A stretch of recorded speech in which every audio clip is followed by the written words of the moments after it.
And that's how I ended up getting a bit of a budget increase. Look at that, huh? Damn! Hello and welcome to the Drago Ivan Podcast, or Dip. Hopefully that's not back to forwards. Otherwise, I would have just turned it up around, upside down, reverse it, and it would have been Dib. But I like Dip because you take a dip with a bit of a sip and a bit of a rant. But before we get to that,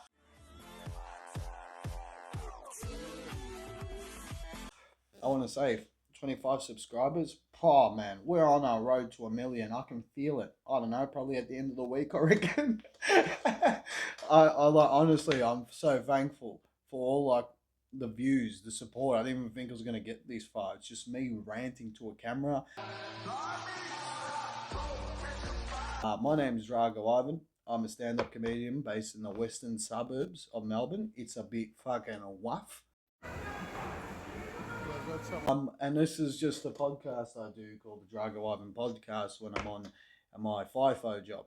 So I work at a mine, and so 7 days away when I'm working over here, I can't really contribute to the comedy scene. So this happens on my week on, but it also happens on my week off. So I feel like I'm contributing even though I'm not actually there. So that's all the logistics out of the way. You get to know me.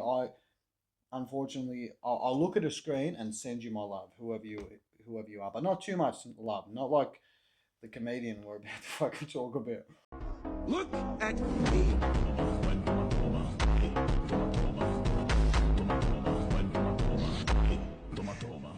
So let me talk about the crazy week I have had ever since Dip episode 4, where I filmed it with no sleep for 24 hours because I was ballistic in a mind state to utilize as much time as possible with the 7 days off, like an absolute bloody numpty. I'm trying not to swear, so I'll go back to the fucking, and I just stuffed it up again. You know what? I know that this isn't going to be, and the burp, this isn't professional whatsoever. Lord Jesus Christ. And religion. Fuck, man. Cancel me now. Good morning, here to report a crime. But let's get back to the episode and what is all of this about. And it's the past week's craziness, the backlash from the past week, and kind of feeling like you do the right thing, but then you kind of seemed like, I don't know, you looked at a bit different whenever you rock up to places. But let me talk about what I'm actually referencing, and that is a status I put on my own Facebook. So you can go to Drago Ivan on Facebook if you're like, I don't have fucking Facebook. What's that? Well, I put it on Facebook because my intention wasn't to do it on every social media platform. Yeah, to absolutely wreck a person's personal life. It's just to hold someone accountable, and usually that all happens within the comedy scene hub. There's a particular place for all of us to vent our frustrations, talk about jokes that aren't working, and hopefully advertise podcasts that we're on the road to 1 million, and I can feel it, the energy around me. But for legal reasons, obviously, and personal reasons, and I don't like anyone getting attacked at all. But getting held accountable is fucking different. Now, this particular person, I'm going to call this guy because that's probably the only compliment that's going to come from me. While this guy made a bit of mischievous things go on within the comedy scene here in Australia. I wouldn't even say state particular because people up in Queensland have heard about this. Anyway, moving on about it, I put up a status making sure just as a bit of an overall understanding of what I've heard, what I know, and what I've seen, and the voice messages I've heard. Yeah, and I love the sheer fact of people that want to come up and say, well, obviously we need evidence. That's fantastic, but you know, the people that are victims aren't necessarily going to go out of their way to one particular area where they have about 10,000 people that tell each other murmurs anyway. So I don't know. My foil cap's going on big time. Hate. All right. And that's because of the fact I don't know whether people are working with me or against me. But you know what? I thrive by myself anyway. That's something I should never say. All right. And that's probably why I'm single. So capsulize the past week after that status that I put up, the reception of it. Some was positive, some was skeptical. Naturally, you have to be skeptical unless you've seen it. And unfortunately, it's nothing I want to post about. It's nothing I want to post about. I always feel like I want to contribute. That's why I go out of, sorry, mid burp. All right, so I have to cut to now. I try to contribute as much as possible and try to feed as much positive information I have out of me into the world and try to focus on positives when it comes to everyday life. But then there is instance, not saying that it's every single instant, but there is instance where you have to address a negativity for it to become a positive. And that's why I went out of my way, particularly for this. And I've seen the people that were hurt by it, legitimately hurt. And you can tell by looking at me, I've got nothing to lose. I honestly thought after that status, I did a kamikaze on myself. Yeah, that my comedy career was going to be tarnished because I look like a Timu Spaniard that wants to speak out against the, I would say, semi-professional, professional, you know what, whatever comedian that was going around doing really mischievous shit. But when it comes to it, I have a bit of, it's going to sound so stupid, but I have more respect and morals coming into an industry that I want to feel as if I'm contributing to, compared to just riding the wave, hearing this shit and just keeping it to the wavelength and or just leaving it to the side. And I know of human beings that know of this that have went on, but that they don't want to take a stand. That's completely understandable. I'm the one that fucking did it. A couple other people did it. I'm not going to mention their name because I don't like bringing names into this, because there's nothing that needs to be highlighted, but it needs to be explained. Definitely. That's a good way of saying it. Let me take a reward sip. I love them. The business. Now, this particular individual is trying to plead their innocence. Of course, where the most, even when getting told when we're children, the ones that really stand by, no, I didn't do it. It's like, you ate the Lego, just accept the fact. Yeah. Your day coming. And it's not in a way where it's like, I'm making sure that you're never going to walk a dog again. You're never going to do this again. My intention was never to hurt anybody, but to provide safety and information to everyone.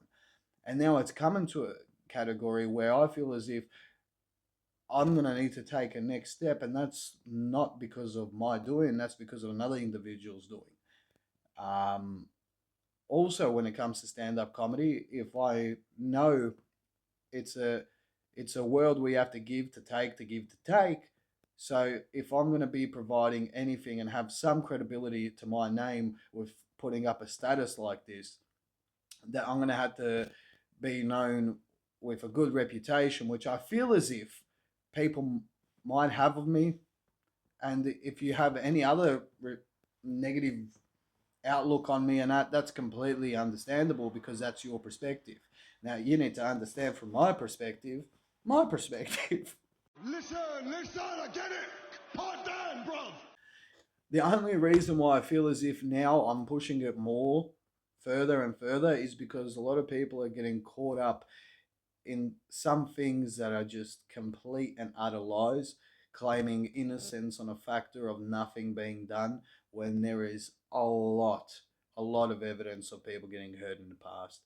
And I'm not going out of my way to force someone out of their own private integrity, their overall confidence, to bring them back towards that situation, to show that, you know, who am I? I'm not a fucking cop to belt down a door. What's your number? 1715. What's your number? 279. All right, sit on my fuck off, you piggy cunts. But man, if community pages, even around suburbs, can put up pictures of other people and say, hey, make sure they don't go in your driveway, and that's usually pictures of me, I don't feel as if I've necessarily done anything wrong, as well as other people have done. They haven't done anything wrong, pointing out the negatives that are in this individual. And now this individual is pushing people beyond brinks by getting other people to try to do their work and claim their innocence for them. Are you what? Man, and it's not like this person hasn't been approached to give their side of the opinion. No, they want to keep it private, and they don't want to own up to the fact. You know what? It's not my doing to do so. It's not my main reason in life to go after a person I give absolute no fucks for. Whatever. I don't care. I don't care about you. When I give absolute fucks and passion for contributing to this scene, not getting rid of something that's, oh man, I can go insultive, but then when no one knows, it just kind of seems like I'm ranting into a bottle. But I can guarantee you, what's the primary school thing? Cross my heart, skip, hope to fucking jump, or hope to, pinky cross, whatever. What I'm telling you isn't lies. And that's probably him driving past. Wouldn't surprise me after the day I had today. Look at this. Look at this. It's perfect. Now we're not focusing on the negatives. We're going to be focusing on the positives. And the positives of Dip, of Drago Ivan, is I'm getting out there more. My comedy schedule is looking hectic coming up towards June, which, by the way, if this comes out, happy June. Pinch punch, first day of the month. If you're watching this before 12 and you have to punch yourself, gotcha. Oh my God. What a masterpiece. I'm a lunatic, brother.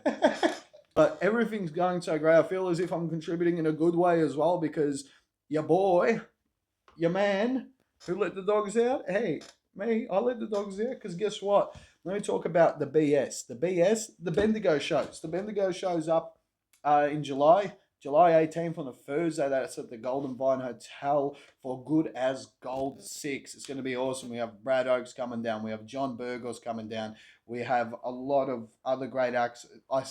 I nearly stuffed up then, because when you start up with names and then you forget one, forget about it. They're like, brother, what? Am I not booked anymore? And it should have been me.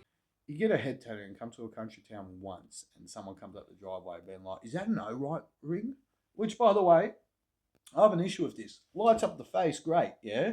But then when you're staring at the light a bit too much, so it doesn't seem like you're staring into nothing, guess what happens? You stare at the wall and you see a ring, yeah? You're just waiting for like that creepy girl to come out, or that creepy BS to come out.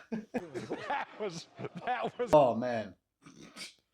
Anyway, also some good news. Bendigo Comedy Festival up in October. We're going to be a part of it. More news about that to come out in the following weeks, because August is when we're all going to kick off. And happy to announce, guess what? Laughs in the Ghetto presents the Bendigo Afters. It's going to be a 3-day festival. And the good part out of it is it's going to be $5 each night, but every dollar made from that door coming into the venue is going to be provided and donated. See, another good idea. The train loves it. It's going to be donated to victims of abuse, because I feel as if they need to be highlighted in every way, sense, and shape. Again, see, another good idea, train. I love it. I honestly feel for anyone that's been put in that situation, and I just wanted to highlight the evilness out of the scene and try to bring it up with more positivity. Fill it up with way more positivity. Here's a sip to better times coming, with plenty of good times coming. And thank you again for watching this episode. I wanted to keep this one short, sweet, before I got too much into the sip-ets and made myself a complete dip-ets. Hey, but I held my own. Fuck that. Anyway, I wanted to highlight that, say something, make the episode quick, give you guys all love. I still can't believe how many views I've got, subscribers. This is absolutely fucking phenomenal. So you can tell everybody. Make sure to follow Real Drago Ivan on Instagram, Drago Ivan Comedy on TikTok. He followed me on TikTok. Oh, back onto the ticket prices. So once those 3 days, all ticket revenue goes straight to the victims of abuse. They need to be highlighted because they are the true warriors in every shape and form. That's what I was going to say. Love you all. Make sure... Oh, I thought of a cool excerpt. Love you all. I'm going to dip. I just came out. Did you see those ass cheeks? I see.